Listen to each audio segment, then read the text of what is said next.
جو European country کا skilled worker visa حاصل کرنا چاہتے ہیں، یہ ویڈیو ان کے لیے ہے جو پاکستانی لوگ پاکستان میں موجود ہیں، چاہے کسی عرب ممالک میں موجود ہیں، وہ بھی اپلائی کر سکتے ہیں۔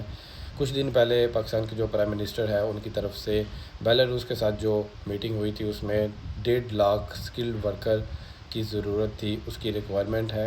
ابھی میں ساتھ آپ کو ویب سائٹ شو کروا دیتا ہوں، ان کی ویب سائٹ پر جائیں، آپ اس میں اپلائی کر سکتے ہیں، اپنی سکلز کے مطابق آپ اس میں ویزا دیکھ کے اپلائی کر سکتے ہیں۔ اس میں کوئی اسکیم فراڈ نہیں ہے، آپ اپلائی کریں، آپ کی جو سکلز ہوگی اس کے مطابق آپ کی ریکوائرمنٹ بھی ہوگی۔ اور اس میں جو میں آپ کو ٹیکنیکل بات بتا دوں، اس میں تقریباً جو ہے 700 نارمل جو سٹارٹنگ سیلری ہوگی $700 وہ سیلری ہوگی، جو کہ تقریباً آلموسٹ پاکستان کے 2 لاکھ روپے بنتے ہیں۔ تو آپ اس میں اپلائی کر کے یورپین کنٹری میں انٹر ہو سکتے ہیں۔ یہ بیلاروس جو ہے لاتویا، لتوینیا ان کے ساتھ ہے، پولینڈ کے ساتھ ہے۔ تو اگر آپ ان کنٹری میں آ سکتے ہیں تو آ کر جب آپ PR لے سکتے ہیں تو دوسرے ممالک میں بھی ایزیلی ٹریول کر سکتے ہیں۔ تو ویڈیو کو لازمی شیئر کیجیے گا، اپنا بہت سارا خیال رکھیں۔ اللہ حافظ۔